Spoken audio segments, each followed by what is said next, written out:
Deepika please back to back ನನಗೆ nudes ಕಳಿಸ್ಲಾ ಅಂತ ಮೆಸೇಜ್ ಹಾಕ್ಬೇಡ. ಬೇಕಾದ್ರೆ ನೋಟ್ಸ್ ಕಳ್ಸು, ಎಕ್ಸಾಮ್ ಹತ್ರ ಬರ್ತಿದೆ. ನಾನು ಬೀದಿ ದೀಪದ ಕೆಳಗೆ ಕುತ್ಕೊಂಡು ಬೀದಿ ನಾಯ್ತರ ಓದ್ಬೇಕಂತ ಇದೀನಿ. Please uninstall me from your life. ಅಲ್ಲೋ ಚಿಕ್ಕಮ್ಮ, ನೀವು ಲಾಸ್ಟ್ ಟೈಮ್ ನಮ್ಮ ಮನೆ ಮೇಲೆ ಮಾಟ ಮಂತ್ರ ಮಾಡಿಸಿದ್ರಲ್ಲ, ಆ ಪವರ್ ಏನು ಉಳಿಲ್ಲ ಚಿಕ್ಕಮ್ಮ. ಒಂದ್ 2 ದಿನ ಹೊಡೆದಾಡಿದ್ವಿ ಎಲ್ರು, ಆಮೇಲೆ ಈಗ ಮತ್ತೆ ಎಲ್ರು ಚೆನ್ನಾಗೇ ಇದೀವಿ. ನಂಗಂತೂ ಹೆವಿ ಬೋರ್ ಆಗುತ್ತೆ, ಮನೆ ಒಳಗೆ ಇರಕ್ಕೆ ಆಗಲ್ಲ. ನಾನ್ ಹೇಳೋದೇನಂದ್ರೆ ನೀವೇನೋ ಸರಿಯಾಗಿ ಮಾಡಿ ನಮ್ ಇಡೀ ವಂಶನೇ ಮುಂಡ ಮುಚ್ಕೊಂಡು ಹೋಗಿ ಮಾಡಿ ಅಲ್ಲ. ದುಡ್ಡಿನ ಬಗ್ಗೆ ತಲೆ ಕೆಡಿಸ್ಕೊಬೇಡಿ, ನಾನು ಫಂಡಿಂಗ್ ಮಾಡ್ತೀನಿ. ಅಪ್ಪಯ್ಯ ಪ್ಲೀಸ್ ಬೇಡ ಅಪ್ಪಯ್ಯ, ನಂಗೆ ಪ್ಯಾಷನ್ ಫಾಲೋ ಮಾಡುವಂತ ಫೋರ್ಸ್ ಮಾಡ್ಬೇಡ. ನಾನು ಕಷ್ಟಪಟ್ಟು ಓದಿ ಗೌರ್ಮೆಂಟ್ ಜಾಬ್ ತಗೋಬೇಕಂತೀನಿ. ಅಪ್ಪಯ್ಯ ಪ್ಲೀಸ್ ಬೇಡ ಅಪ್ಪಯ್ಯ, ಸ್ಕೂಲ್ ಬಿಡಿಸಿ ನನ್ ಕ್ರಿಕೆಟ್ ಕೋಚಿಂಗ್ ಹಾಕ್ಬಿಡಿ ಅಪ್ಪಯ್ಯ. ನನ್ನ ಲೈಫ್ ವಿರಾಟ್ ಕೊಹ್ಲಿ ರೋಹಿತ್ ಶರ್ಮಾ ತರ ಆಗಂಗ್ ಮಾಡ್ಬಿಡಿ ಪ್ಲೀಸ್. ನನ್ ಭವಿಷ್ಯ ಹಾಳು ಮಾಡ್ಬಿಡಿ ಅಪ್ಪಯ್ಯ ಪ್ಲೀಸ್. ಹಾಯಮ್ಮ ಪ್ಲೀಸ್ ಅಮ್ಮ, ಇವತ್ತು ಮತ್ತೆ ಝೊಮ್ಯಾಟೋಲ್ ತಿನ್ನು, ಇಲ್ಲಾಂದ್ರೆ 5 ಸ್ಟಾರ್ ಹೋಟೆಲ್ ಊಟ ಮಾಡು ಅಂತ ನನಗೆ ದುಡ್ಡು ಕೊಡ್ಬೇಡಮ್ಮ. ನಾನು ತಿಂಗಳಲ್ಲಿ ಒಂದಿನಾದ್ರೂ ಮನೇಲಿ ಮಜ್ಜಿಗೆ ಅನ್ನ ತಿಂತೀನಿ. ಡೈಲಿ ಆ 5 ಸ್ಟಾರ್ ಹೋಟೆಲ್ ಊಟ ತಿಂದು ನಾಲ್ಗೆಲ್ಲ ಸ್ವರ್ಗೋಗಿದೆ.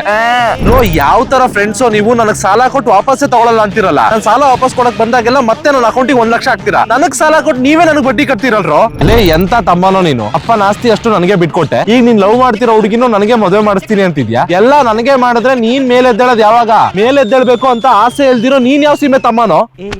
ಯಾಕ